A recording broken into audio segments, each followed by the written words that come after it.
বিকাল হলেই গ্রামের প্রকৃতিতে নেমে আসে এক অপূর্ব শান্তি। পশ্চিম আকাশে সূর্যটা লাল টুকটুকে হয়ে ঢলে পড়ে, সে আলো ছড়িয়ে পড়ে ধানের মাঠে, বিলের জলে, কচি পাতার ডগায়। পাখিরা একে একে ফিরে আসে নিড়ে, কেউ কেউ আবার ডালে বসে কিচির মিচির করে ওঠে। গরুর পাল ঘরে ফিরে ধুলো উড়িয়ে, গ্রামের ছেলেরা লাঠি হাতে রাখালের মতো হাঁটে পাশে পাশে।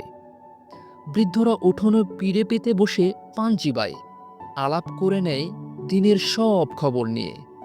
মেয়েরা হাঁস মুরগি খোঁজে, কেউ বা পুকুর ঘাটে পানি তুলতে যায়।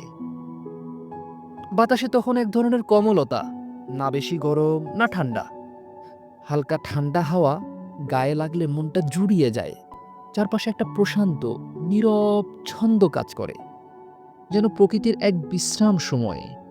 দূরের মসজিদ থেকে ভেসে আসে আজানের সুর, সেই সুরে গ্রামের বিকেল হয়ে ওঠে আরো পবিত্র, আরো মধুর।